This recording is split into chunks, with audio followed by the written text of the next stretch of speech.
추석 명절 잘 지내셨습니까? 예, 우리나라는 매번 명절 때마다 아주 가정에 큰 일들이 있습니다.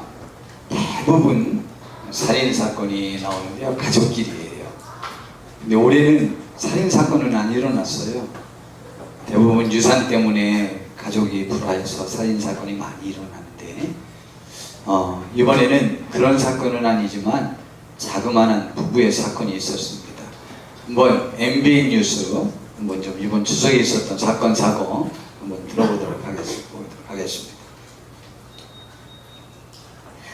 네, 지금부터는 추석 연휴에 발생한 사건 사고들 전해드리도록 하겠습니다. 먼저 흉기 난동 사건이 잇따라 벌어졌는데요. 부부싸움으로 남편이 아내에게 흉기를 휘두른가 하면 서울의 한 쪽방촌에서도 흉기에 주민들이 다쳤습니다. 먼저 손하늘 기자입니다. 구급차와 소방차가 골목 안쪽으로 들어가더니 빠른 속도로 골목을 빠져나갑니다. 오늘 새벽 5시쯤 경기 고양시의 한 아파트에서 40대 부부가 흉기에 찔린 채 발견됐습니다. 잠에서 깬 초등학생 딸이 119에 신고했습니다. 출동한 구급대원과 경찰은 집 안방에 쓰러져 있는 부부를 발견하고 병원으로 옮겼습니다. 등 부위를 크게 다친 아내와 손목을 다친 남편은 각각 병원으로 옮겨져 수술을 받았는데 다행히 생명에 지장이 없는 걸로 알려졌습니다. 현장에 별다른 외부 침입 흔적이 없는 만큼 경찰은 이들 부부가 다투던 중 남편이 범행을 저지른 뒤 본인도 자해한 걸로 보고 있습니다.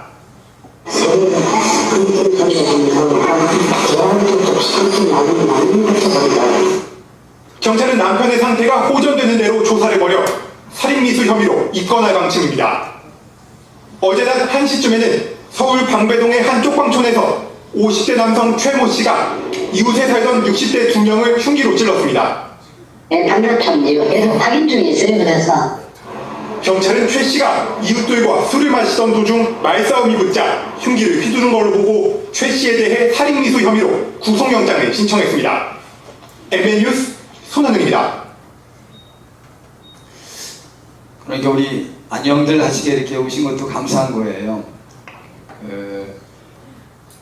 가족은 참 좋은 것인데, 가족이 또 가장 또 많은 힘과 위로와 소망을 주는 게 가족인데, 정반대인 경우도 가족이잖아요.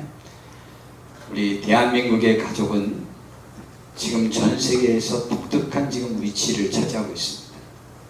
점점 가족의 가치를 중요시 여깁니다. 근데 서방의 가족의 가치를 중요시 여기는 것과 대한민국이 우리나라가 가족의 가치를 중요시 여기는 것과는 상당히 다릅니다. 서방의 가족의 가치는 그 가족에게서 공공질서, 정직, 애국 이런 것들을 배웁니다. 근데 한국의 가족의 가치는 철저하게 폐쇄적으로 나의 가족을 생각하는 것입니다. 그래서 내 가족을 조금이라도 명예를 손상시키는 일이 벌어지면 모든 관계는 그 다음부터 끝장인 경우가 너무 많습니다.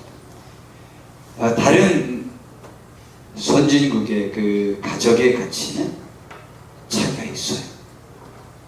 그런데 이렇게 가족에 집착하는 대한민국이 놀라운 사실은 전 세계에서 가족 해체가 지금 1위입니다.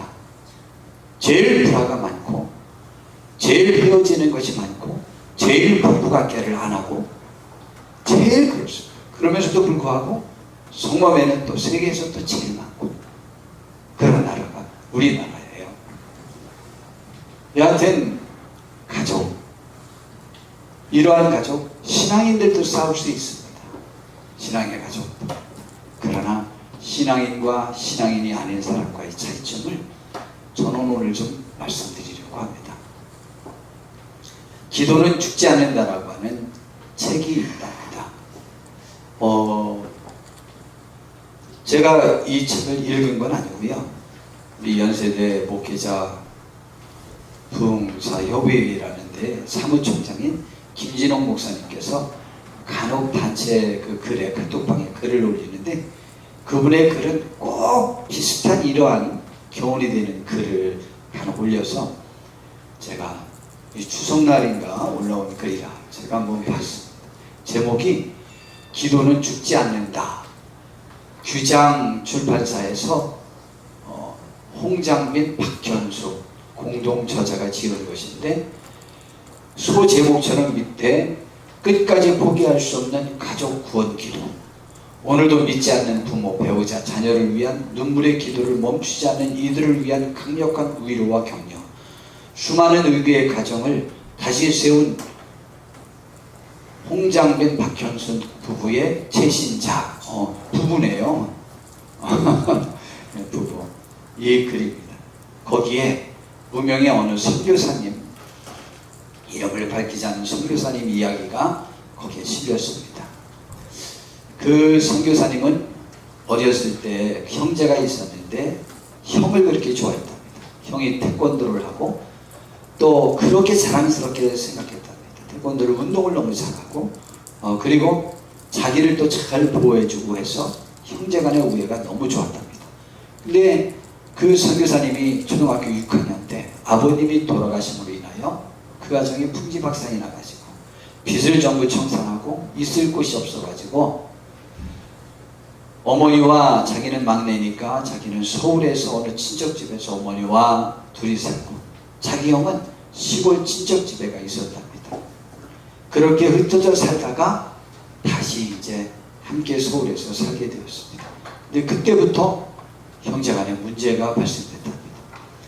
그동안에 이 동생 선교사님은 교회를 나가서 신앙에 아주 몰두하고 있었을 때였고, 그 형은 가족의 애경사를 중요시 여기고 제사를 중요시 여겼는데, 자기는 제사를 드리지 않는데 제사 때문에 사사건건 다툼이 있었고 여러 가지 모든 문제에 있어서 너무 그다음부터 다툼이 많았습니다. 그래서 어머니께서 눈물로 너희들 좀 이렇게 화목하고 잘 지내면 좋겠다고 아무리 부탁해도 둘이 아무 소용이 없었어요. 그런데 한 번은 제삿날 제사를 드리지 않는다고 이 선교사님 동생이 이야기했더니 형이랑 싸움이 붙은 거예요. 형이 자기를 주먹으로 때리자 자기는 의자를 집어던져서 형을 때렸습니다. 그리고 또 한 번은 형이 자기를 넘어뜨리자 자기가 주먹으로 형을 막 때렸는데 그 태권도에 단련된 그 형이 한 번도 피하지 않고 그 주먹을 다 맞았답니다. 그냥 일부러 가만히 서서 맞더래요. 그래서 화가 나서 그 다음부터 가출한 다음에 형과는 소식이 끊겨져서 전혀 13년 동안 연락을 한 번도 주고받지 않았답니다. 그런데 그 형에게서 13년 만에 연락이 왔어요. 어머님이 췌장암 말기시라서 위험하시다. 빨리 어느 병원으로 와보아라 라고 했습니다. 그 연락을 받고 그 동생인 선교사님이 고민이 많았습니다. 형을 만나러 가냐 안 가냐 라는 고민을 굉장히 했습니다. 여하튼 형과 헤어진 이후로부터는 그 누구에게도 자기 형이 있다는 것과 형과의 관계의 일을 한 번도 얘기해 본 적이 없다고 합니다. 그런데 1년 전에 그 아내가 여보, 당신은 시댁과의 관계가 다시 좀 회복이 되기를 나는 바래. 내가 기도할게. 당신도 좀 기도해 라고 말했다고 합니다. 그런데 이 선교사님도 사실은 설교를 들을 때마다, 용서에 관한 설교를 들을 때마다 매번마다 마음에 찔려서 형을 용서하는 기도를 그렇게 마음속으로 많이 하면서 기도했답니다. 근데 그 기도를 중간에 그만뒀대요. 왜냐하면 형이 전혀 변한다는 소식이 들려지지 않으니까 마음이 다쳐서 용서의 기도를 중단했다고 합니다. 그런데 1년 전에 아내가 여보, 나는 기도할 거야. 하나님이 기도 들어주실 거야. 당신도 기도해 라고 하는데 나는 충분히 용서했으니까 나는 더 이상 기도할 것이 없다 라는 생각을 갖고 있었다고 합니다. 그런데 13년 만에 그 형에게서 전화가 온 거예요. 근데 안 갈 수는 없잖아요. 어머님이 돌아가시기 직전이라니까. 그래서 그날 밤에 형을 만날 생각에 너무너무 불편하고 너무나 마음이 편치 않아서 하나님 앞에 기도를 하려고 하는데 답답해서 기도가 전혀 되지 않더랍니다. 그래가지고 이제 성경을 마태복음 1장부터 읽어가는데 마태복음 3장에 가서 회개하라 천국이 가까웠느니라는 말씀을 읽게 되었습니다. 그 순간에 정말 자기의 시선이 그 말씀에 집중됐습니다. 아, 천국에 가려면 용서해야 되는 게 아니고 내가 회개해야 가는 거구나. 내가 해야 할 것은 무엇일까? 라는 생각이 들었습니다. 그런데 그 성령님의 강한 감정이 자기에게 왔는데 내가 해야 할 것이 있나? 형이 잘못하지 않았나? 형을 용서한다고 기도하는 것으로 충분하지 않나? 그런데 하나님께 그래서 속으로 질문해 봤습니다. 하나님, 제가 해야 할 것이 있습니까?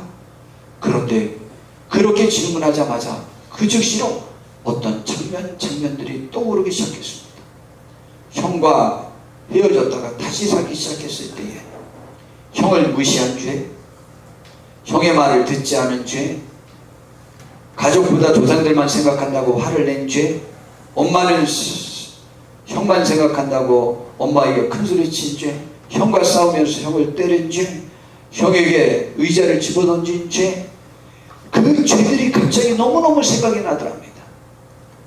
그러면서 밤늦게까지 내 제목이 얼마나 많은가 한번 노트에 써보자 라고 하나 써가기 시작했는데 한 페이지를 넘어갈 정도로 가득 채우더라고요. 그동안 본인은 상처받은 동생이라는 생각으로 가득 차서 형을 용서한다고 기도했다는 것이죠. 근데 용서는 제가 전에도 저의 설교 중에 자주 말했지만 저는 용서라는 단어가 성경에 나와 있긴 하지만 용서라는 단어는 사실 삶 속에서 우리에게 해당되지 않는 삶이다. 표현이다. 무슨 용서냐 우리가? 누굴 용서할 대상이 우리가 있냐? 하나님 앞에서 우리 자신을 생각해 볼 때 우리가 남을 용서할 대상은 한 명도 없다. 우리는 그들을 사랑할 뿐이지 내가 무슨 용서냐? 우리가 무슨 면목으로 용서해요?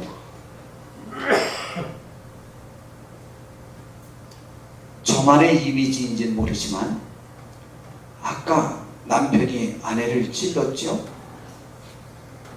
추측입니다. 아직은 검사 안 났지만 그러나 경찰이 추측이 맞을 겁니다. 그리고 남편도 자기를 죽이려고 잘했을 것이라고 추측해서 둘 다 죽지는 않았는데 회복되는 대로 조사를 하겠다고 했습니다. 저는 그런 사건을 보면 매번 떠오르는 인상이 있습니다.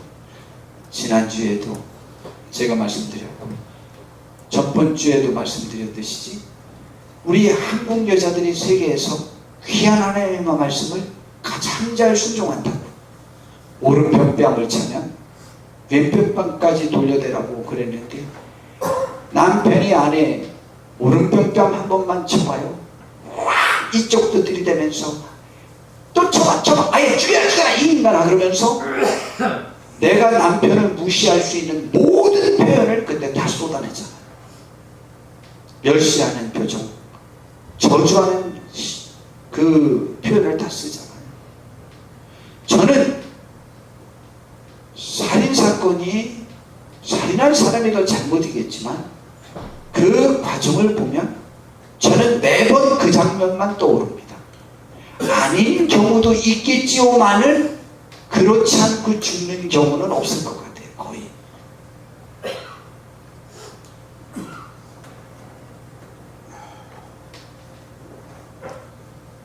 용서는 아무나 하는 것이 아니고 그렇습니다. 자, 그런데요 우리들의 마음속에 우리가 누구를 용서할 수 있냐고요? 내가 내 남편을 용서할 수 있다고요? 할 수 있겠지요. 그러나 요셉은 용서라는 표현을 한 번도 성경에 그가 표현해 본 적이 없습니다. 오히려 형들 잘못 없습니다 라는 말로 하잖아요. 물론 과정이 있었지만요. 저는 과정을 무시해서는 안 된다고 생각합니다. 그런데 여하튼 그래서 회개를 했어요. 그리고 처음으로 형에 대한 미안한 생각이 들었습니다. 그 선교사님의 표현한 대로 약복강가에서 깨닫고 형에게 잘못됐다고 용서를 빌은 야곱과 같은 심정으로 잘못한 나를, 형에게 잘못한 나를 용서해달라, 오히려 하나님 앞에 자기를 용서해달라고 얘기하면서 하나님 앞에 기도했습니다. 다음날 형을 만났습니다. 병실로 형하고 같이 들어갔더니 그 어머니께서 돌아가시기 2개월 전에 그 어머니께서 형제가 화목하게 이렇게 들어오니 내가 너무 기쁘다고 그렇게 말씀하셨습니다. 평생의 꿈이 이루어졌다고 하면서 좋아하셨다고. 이제 2개월 후에 병원에서 돌아가실 거라고 말했으니 준비하는 과정이 너무 많을 것 아니에요. 그 대화 중에 형이 모든 것을 자기들의 이야기를 들어주면서 동생 부부의 의견대로만 전부 하더라고요. 그랬더니 자기 아내가 어머니, 시어머님에게 시아버지면, 시아주버님은 어쩜 그렇게 좋은 분이냐고, 부드럽고 좋은 분이라고 이렇게 말했어요. 그랬더니 그 시어머니가 이런 말씀을 하시더랍니다. 얘가 갑자기 작년 여름부터 달라졌어. 나도 신기하게 생각한단다. 뭐요? 작년 여름부터요? 하고 며느리가 물어봤어. 그래, 작년 여름부터 갑자기 얘가 이상하게 변했어 라고 했습니다. 그 선교사님 아내가 깜짝 놀랐습니다. 작년 여름 수련회 때부터 나는 당신 시댁의 화목을 위해서, 시아버님과 당신과의 관계가 회복되기 위해서 나는 기도할 거야. 당신도 기도해. 그래서 둘이 같이 기도를 시작했던 때가 바로 작년 여름이었습니다. 근데 그 기도를 시작하면서 변화됐다는 거죠. 야, 장례식이 시작되었는데요. 2개월 후에 이제 어머님이 들어가셔서 장례식이 시작하는데 그 형이 친척들과 지인들이 오면 자기 동생을 소개하는데 얘가 내 동생인데 선교사님이라고 막 어떻게 자랑을 하고 자랑스럽게 생각하는지, 하여튼 오는 사람마다 얘가 내 동생이고 선교사님이라고 그렇게 자랑하면서 자랑스럽게 생각하면서 소개하더라고요. 장례식이 잘 끝났어요. 그리고 이제 사무제가 됐습니다. 그런데 시아버지 주모님이 결혼을 아직 못했대요. 그래가지고 사무제 제사 드릴 음식을 재수 씨에게 부탁한 거예요. 그래서 막 음식을 준비하는데 그 이야기를 듣고는 무슨 음식을 준비하는 거냐고 그랬더니 시아주머님이 제사 음식 좀 부탁했다고 그랬더니, 아니 내가 선교사인데 도덕군들아 선교사 중에 우리 팀 중에 내가 리더인데 선교사 팀 리더인 선교사가 제사 음식을 만들어서 그것으로 제사를 드려? 이 소식이 알려주면 어떻게 되겠냐? 그건 안 된다 막 그랬더니 그 아내가 말하는 거야. 여보, 내가 어젯밤에 하나님 앞에 기도했어. 근데 하나님이 나에게 평안을 주셨어. 그러니 여보, 이번에 우리가 준비해 가자. 아주버님은 또 혼자 계신데 어떡하겠어? 그렇게 해가지고 결국은 준비를 했습니다.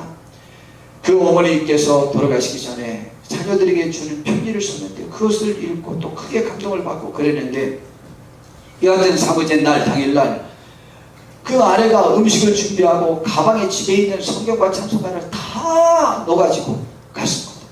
가보니까 친척들이 전부 모여 있어요. 이제 제사를 드리기 전에 몰랐는데 그 형이 말하는 거예요. 어머니께서 돌아가시기 전에 동영상을 만들어 놓고 유언을 거기에 또 담았다. 우리 동영상을 보도록 하죠. 그 유언과 그 전체에 하는 동영상 전문 제작하는 회사가 있는 모양이에요. 그 기사가 이미 벌써 미리 와서 병상생활부터 사진을 다 찍었고, 나중에 그 기사가 혹시 아주머님 마지막 돌아가시기 전에 유언이라고 하는 소원이 있으면 그 소원 좀 한번 말씀해 주시겠습니까? 라고 말했더니 그 소원이 무엇이었느냐? 나는 내 큰아들 예수님 믿는 것과 온 가족의 가정예배를 드리는 것이 제 소원이자 유언이에요 하고 그 동영상이 끝났다. 이제 그 동영상을 딱 보고 온 가족이 숙연해져 있는데 아무도 말을 못하고 있는데 아내가 어머님의 마지막 유언이기도 하니 우리 예배 좀 가정예배 좀 드려봅시다. 그래서 가정예배를 드리고 주기도문으로 마쳤어요. 이제 어떡할까 싶었는데 형이 말하는 거예요. 우리 재수 씨가 우리 음식을 준비해 왔으니까 우리 그거 같이 나눠 먹읍시다. 제사가 예배로 변화된 거예요. 그래서 음식을 나눠 먹었어요. 음식을 나눠 먹는데 친척들 중에 어떤 사람이 나는 병원에 가서 교회 다니는 사람들이 이렇게 잘하는 것을 보고 내가 감동을 받았고, 호스피스 병동에 있을 때 그 도와주는 사람한테 뭐라 그래요? 뭐라 그러나? 그 사람들이 그렇게 친절하게 해주는 걸 보고 내가 감동받아가지고 나는 이제 교회 다녀야 되겠어? 라고 가족 중에 어떤 사람이 말하니까, 친척 중에 말하니까 그 형이 아주 그렇게 하라고 잘 대처하면서 오히려 잘 대처. 그렇게 가정 예배가 시작됐고 좋은 가정이 됐고 화목하게 되어서 이제 돌아오게 됐습니다. 돌아오는 차 안에서 아내가 말을 했습니다. 아내에게 고마움을 전했습니다. 당신이 제사 음식을 준비할 줄은 몰랐어. 그랬더니 아내가 음식을 준비하면서 제사에 쓰이지 않게 해달라고 간절히 기도했어. 집에 들어와서 잠을 자려는데 아내가 손을 잡으며 말했습니다. 하나님이 정말 대단하시지? 뭐가? 아주머니가 처음으로 가정 예배를 드렸어. 어머니의 오랜 기도가 돌아가신 지 3일 만에 응답되었어. 그러네. 그러면서 말이죠. 사람은 죽어도 기도는 죽지 않는다 라는 것을 알았다는 거예요. 예, 사람은 죽어도 그가 한 기도는 죽지 않고 역사되어져요. 여러분, 1만 번 기도의 응답자라고 하는 조지 뮬러라고 하는 사람의 기도가 있습니다. 그런데 한 가지가 응답이 안 됐어요. 그의 친구를 위해서 기도했어요. 근데 그가 죽은 지 몇 년 만에 그 친구가 예수님을 믿었습니다.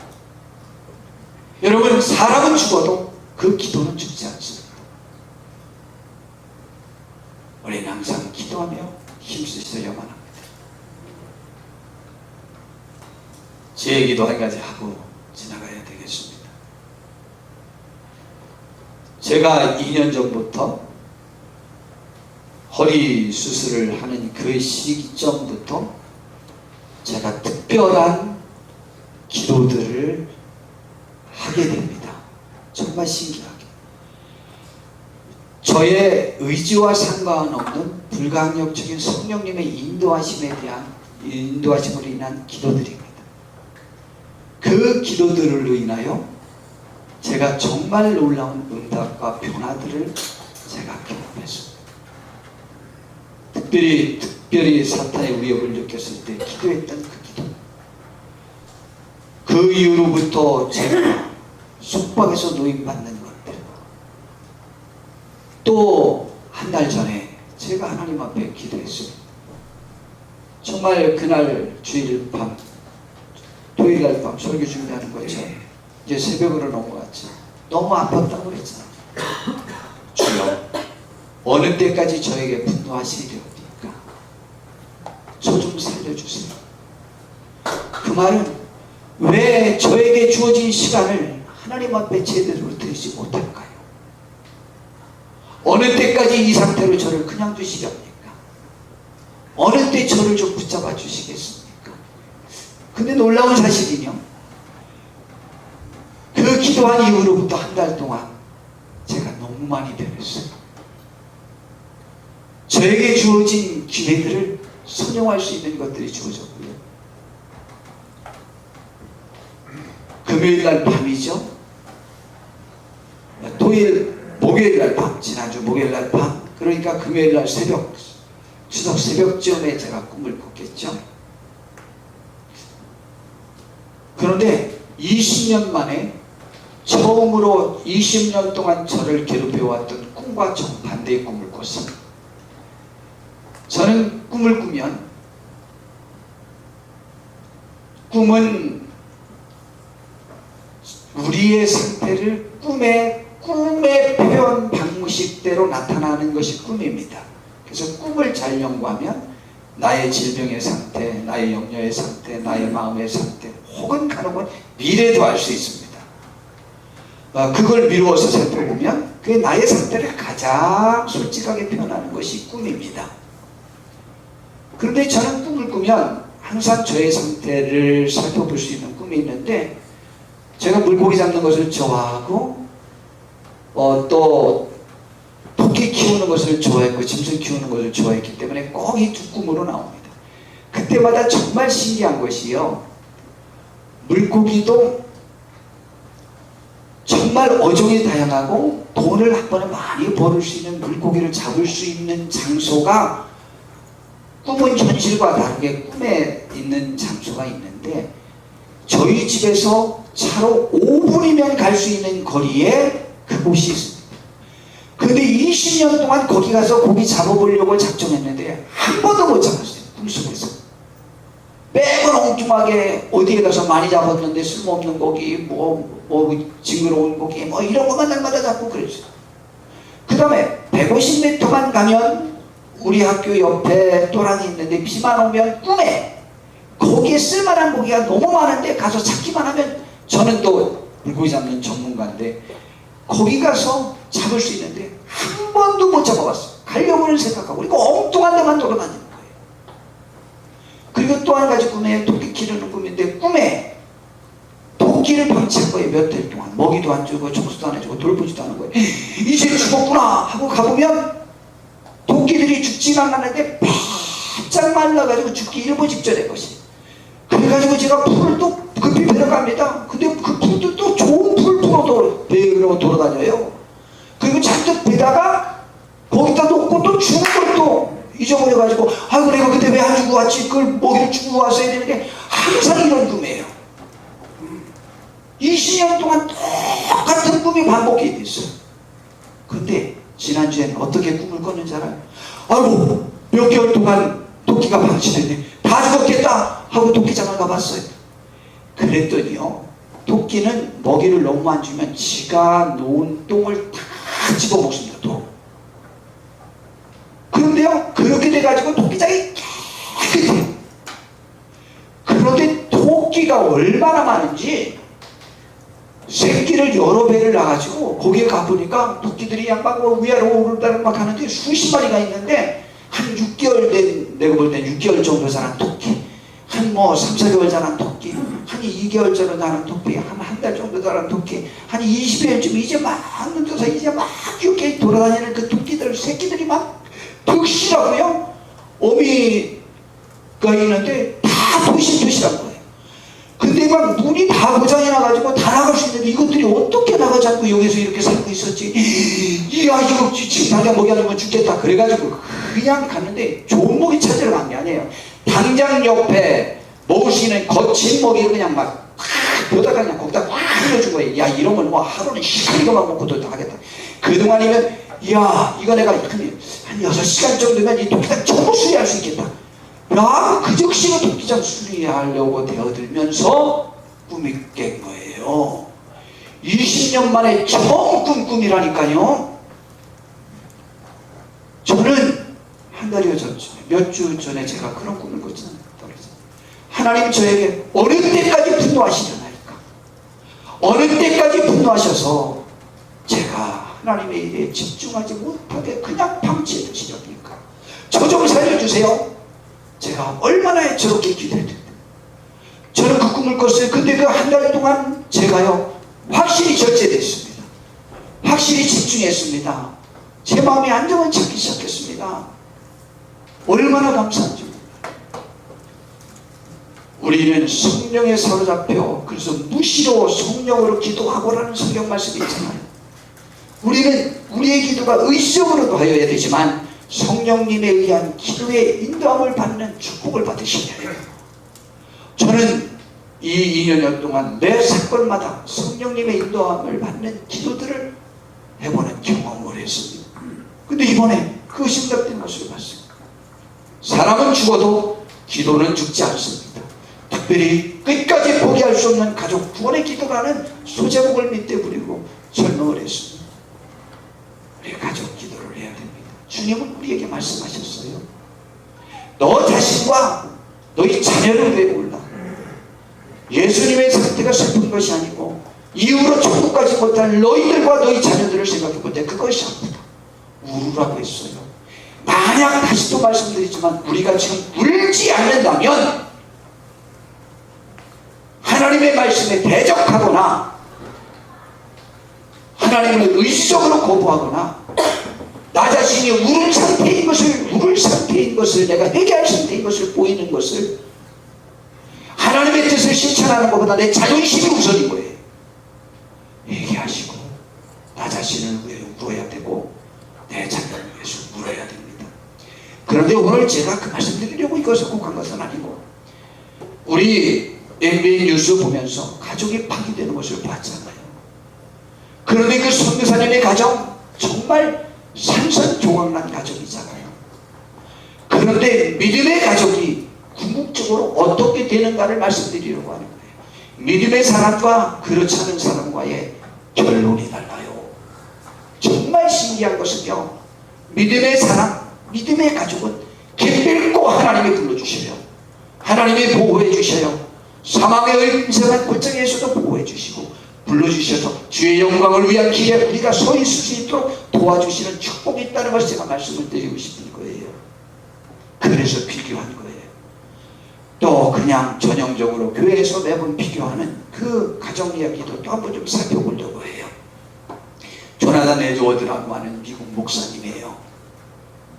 이분의 가족과 마크 술츠라고 하는 그 사람은 그 이미지가 없어서 못하는데, 뉴욕시 교육위원회에서 양 가족을 비교해서 어떤 차이가 있는가를 살펴보려고, 교육 재료를 주려고 5대손까지 살펴봤어요. 그랬더니 조나단 에드워드 가정은 후손이 896명인데요. 그 중에 선교사, 목사가 116명, 교수, 교사, 학장, 총장이 86명인데 그 중에 총장이 3명, 학장이 66명으로 그 총장 중에는 찬송가의 백별장 내 주의 나라와를 쓴 예일대학 총장 티모티 드와이드 박사도 있고요. 이 밖에 문학가, 문필가가 75명, 상하의원이 4명, 부통령이 1명, 실업가 73명, 발명가 21명, 장로 집사가 286명이나 되었습니다. 그런데 살롱 술집을 경험하며 재벌이 된 마크 슐츠의 5대손들은 1062명, 인원은 약 100명 이상, 근 200명 정도 더 많은데 평균 교도소 생활 5년 정도 한 사람이 96명, 정신병자, 알코올 중독자 58명, 창녀가 65명, 정부 보조금 극빈자가 286명, 전혀 학식이 없어서 글을 못 읽는 사람이 460명, 거의 반에 다다르고 사고로 연방정부 돈을 낭비한 금액이 무려 1억 5천만 불이나 되었습니다. 여러분, 신앙의 유산만큼 귀중한 것은 없어요. 조나단 에드워드 목사님의 그 오두막살이 그 집이 아직도 보존되어 있답니다. 그 집에 가니까 이런 글이 적혀 있더랍니다. 이 집은 작은 집입니다. 그러나 작지 않습니다. 이 집은 작은 집입니다. 그러나 미국을 빛내는 많은 사람이 태어난 큰 집입니다. 라고 이렇게 기록이 되어 있다고 합니다. 성도 여러분, 우리 믿음의 가족을 만들어야 됩니다. 가족을 만들어야 됩니다. 우리 이제 믿었으니 믿은 우리가 우리의 가족을 구원하기 위하여 힘쓰셔야만 합니다. 믿음은 이 세상에 그 어떤 보석처럼 빛나는 것이고, 믿음은 의의 삶, 옳은 삶을 살게 하여 하나님께 영광 돌리고 나와 내 가족과 이웃과 민족과 세계를 구원하는 가장 축복이 되는 것입니다. 하나님이 성경 역사상 크게 2번 인류를 죽이신 것이 있습니다. 그 중에 하나가 오늘 살펴볼 노아 때의 홍수 이야기고요. 하나는 소돔과 고모라 성의 멸망입니다. 그런데 그 두 사건 중에 공통적인 것이 음란함이었습니다. 노아 시대의 사람들이 하나님의 아들들이 사람의 딸들과 결혼했대요. 이것은 지금도 해석을 잘 못해요. 논란이 많아요. 그러나 정상적인 결혼이 아니라는 거예요. 그리고 그들이 생각하는 모든 것들이 악했어요. 근데 노아는 달랐어요. 오늘 성경에 보니까 이것은 노아의 조건이라. 노아는 의리요 당대요 완전한 자라. 그는 하나님과 동행했어요. 그 시대가 다 그랬는데 세 아들이 있었고요. 그때 온 땅이 하나님 앞에 부패하여 포악함이 가득하고 하나님 보신 즉 땅이 부패했으니 이 땅에 사는 모든 여력이 있는 자의 행위가 다 부패했어요. 그래서 그들을 죽이기로 작정한 거예요. 소돔과 고모라 상태는 동성애가 그렇게 많았어요. 그래서 불로 그들이 멸망을 당했어요. 그때 하나님이요 다 죽이기로 작정했을 때 노아에게 큰 배를 만들으라고 했습니다. 그래서 다 땅에 있는 것을 홍수를 내서 죽일 것이다. 그러니 너는 큰 배를 만들고 너의 가족들과 모두 거기에 들어가라. 그리고 땅을 보존하라 라고 했습니다. 근데 노아가 22절에 보니까 그와 같이 하신 하나님이 자기에게 명하신 대로 다 준행했다고 그랬어요. 그때 만든 배의 크기가 나와 있습니다. 넓이가 25m, 높이가 15m, 길이가 150m예요. 저것을 지금 같은 장비가 없는데 저걸 산 꼭대기에 만들었단 말이죠. 저거를 가족이 노아, 자기 아내, 세 아들, 그 다음에 세 며느리가 8명, 그리고 자기 조상들 중에 홍수 때에 그때 막 죽은 무두셀라라고 하는 사람들이 있으니 조상들 중에 아버지, 할아버지 뭐 이런 몇 분이 도와줬을 거예요. 그러나 그 나머지 가족도 다 죽었거든요. 이 집만은 그래도 신앙을 지켰어요. 이 배를 만들 때 몇 년이 걸렸을까요? 40년에서 100년이 걸렸고 학자들은 100년이라고 말합니다. 저는 그냥 통상적으로 40년이라고 생각하는데 이게 몇십 년 만에 마칠 수 있는 배니까 잣나무로 만들었는데 그걸 배다가 위로 올라가지고 이 배를 만들어서 하나님이 이 어떤 크기로 어떤 모양으로 창문은 어떻게 내고 어떻게 내라는 것까지 전부 가르쳐 준 겁니다. 그대로 만든 거예요. 그렇게 해서 만든대요. 이것을 그들이 했을 때요 히브리서에 보니까 믿음으로 노아는 아직 보이지 않는 일에 경고하심을 받아. 남들이 얼마나 노력했어요 그동안에. 뭐? 비가 와서 세상이 멸망해? 아니 얼마나 노력했어요. 안 보이지만 노아는 믿었어요. 하나님을 경외하심으로 방주를 준비하여 그 집을 구원하였으니 이로 말미암아 세상을 정죄하고 믿음을 따르는 저를 따라하십니다. 의의 상속자, 의의 상속자가 되었어요. 베드로후서에서는요 그의 수고에 관해서 이렇게 말합니다. 옛 세상을 용서하지 아니하시고 오직 의를 전파하는 노아와 라고 말하고 합니다. 이것을 만들고 있는 자체가 벌써 세상에 지금 전도하는 거고 경고하는 거죠. 하나님이 심판한다. 얼마나 비웃었겠어요. 소돔과 고모라 성을 멸망시킨다고 해서 이제 자기 사위들에게 가서 롤색에 가서 오늘 밤에 불이 내려서 유황불이 내려서 죽어. 그러니까 우리 나랑 같이 나가자 라고 했더니 창세기 19장 14절에 보니까 그 사위들에게 말했는데 그 사위들은 농담으로 여겼어요. 그리고 안 나왔어. 여러분, 노아는 세상을 구원하는 의의 상속자가 됐어요. 그 때문에 세상이 보존됐어요. 창세기 12장에 보니까 하나님이 아브라함을 부릅니다. 근데 아브라함은 그 약속을 듣고 나갑니다. 하나님 말합니다. 너는 복이 될지라 2절에 말합니다. 그런데요 아브라함이 나올 때요 히브리서에 보니까 믿음으로 모든 세계가 하나님의 말씀으로 지어진 줄을 우리가 하나니 보이는 것은 나타난 것으로 말미암아 된 것이 아니다. 그래서 보이지 않는 믿음을 가진 거예요. 그래서 세상 종말 때도요 하나님은 예측하지 못한 때 옵니다. 그러니 깨어있어 준비하라고 그랬어요. 우리 동영상 하나를 보도록 하겠습니다. 우리 짧은 거예요. 잘 보셔야 돼요. 우리 동영상 밑에 뚜껑 열고 가져가세요 라는 동영상인데 자 뚜껑 열고 가져가세요.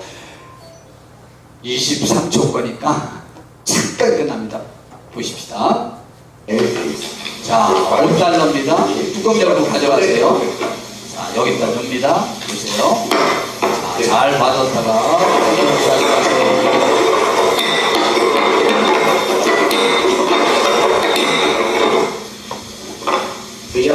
어느 걸 열고 가져갈 겁니까? 뚜껑 열고 가져가세요.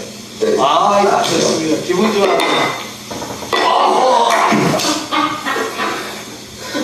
네. 보셨습니까?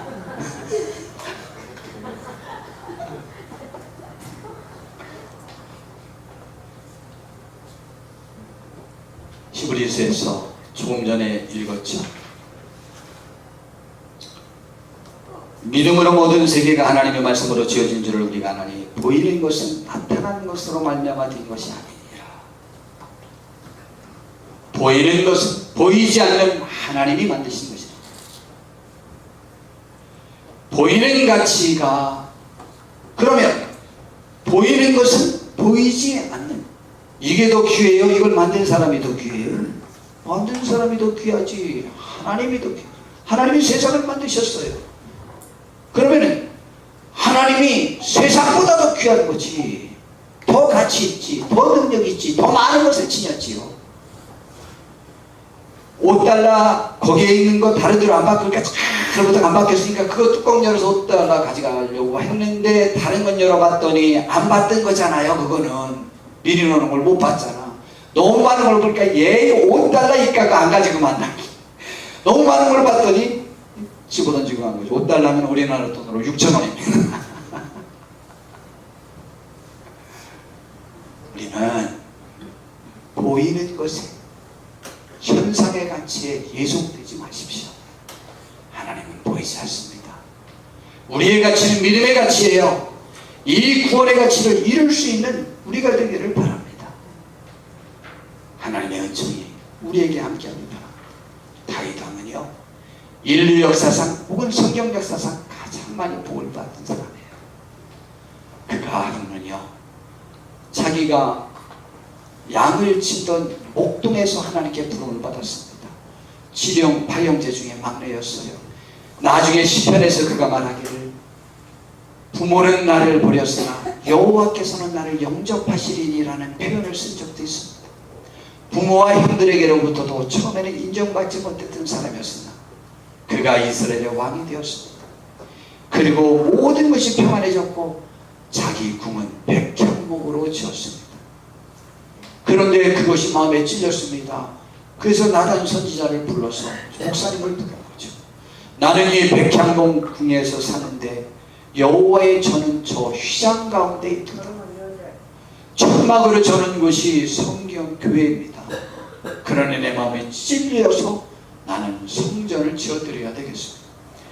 하나님이 그 이야기를 듣고 그에게 축복을 얘기했습니다. 너는 성전을 못 짓는다. 그러나 네 아들이 왕위에 오를 것이고 그가 성전을 지을 것이다. 그런데 나는 너희 집에 특별한 축복을 주겠다. 사무엘하 7장 12절부터 보니까 이렇게 말합니다. 너의 그 사울 왕이 초대 왕인데 그가 잘못해서 그를 폐위하고 다른 집안인 다윗을 왕위를 세웠거든. 그렇게 하지 않고 너는 나이 차서 죽을 것이고 내 뒤에 내 자녀가 왕위에 오를 것이고 너의 집안은 그 집안 같지 않고 잘못하면 내가 야단은 치겠지만 벌을 주겠지만 그 집에서는 너희 집에서는 영원히 왕 위에 오르게 하겠다. 16절에 보니까 내 집과 내 나라가 내 앞에서 영원히 보존되고 내 왕위가 영원히 견고하리라 그랬습니다. 다윗 왕은 이 축복을 받았습니다. 다윗 왕의 후손 중에 또 누가 났냐면 예수님이 났어요. 그래서 예수님은 만왕의 왕, 전 세계 왕이 되어서 다윗 왕의 후손은 전 세계 왕이 있는 예수님도 나는 축복을 받아서 영원토록 왕 노릇하는 것이 또 이루어진 거예요. 주의 전을 사모했습니다. 주의 전을 사모했습니다. 이에게 이런 축복을 줬습니다. 우리도 가장 축복된 믿음의 반석 위에 섭시다. 믿음이 없는 가문에서 태어나신 분은 나부터 우리 가문에 믿음의 기초를 세워갑시다. 반대로 믿음의 가문에서 태어나신 분들은 믿음의 전통을 굳건히 지키고 더 발전시켜 나갑시다. 우리도 노아처럼 믿음으로 말미암아 가족도 구원하고 모든 호흡 있는 생물도 구원하고 인류도 보존한 의의 상속자가 됩시다. 우리도 아브라함처럼 보이지 않지만 믿음으로 행하여 복의 근원이 되는 믿음의 계승자들이 됩시다. 우리도 다윗 왕처럼 하나님을 굳세게 믿고 주의 전을 사모하여 우리 가문이 믿음의 명문 가정이 되도록 한번 힘써봅시다. 다음 주일은 우리 가족이 함께 예배하는 주일이에요. 내 자녀, 내 손주들에게 권해봅시다. 내 형제, 내 부모님, 내 할머니, 할아버지들에게 권해봅시다. 다음 주에는 한 번들 말씀하시기다. 꼭 모시고 와야만 합니다. 우리 함께 구원받읍시다. 함께 믿음의 명문 가정을, 의의 상속자가 되는 가정을, 복의 근원이 되는 그러한 가정을 우리 가정으로 만들어 봅시다. 우리 함께 기도하시면서 힘쓰는 귀한 우리 성도님들 되어서 다음 주에는 온 가족이 함께 예배하는 축복이 우리 교회 모든 성도님들에게 있어지기를 진심으로 바랍니다. 기도하겠습니다. 주님, 우리의 가족을 구원하게 하옵소서. 기도하지 못한 내가 회개하고 주의 일에 매이지 못한 내가 회개하고 돌이켜 이제 우리에게 주어진 기회를 반드시 살릴 수 있는 우리가 되게 하옵소서. 또한 이웃을 구원하게 하옵소서. 우리 교회가 구원의 방주가 되게 하옵시고 나와 우리 가족이 구원의 방주가 되게 하옵소서. 하나님 함께 해주시옵소서. 예수님의 이름으로 기도드렸습니다. 아멘. 이제 찬송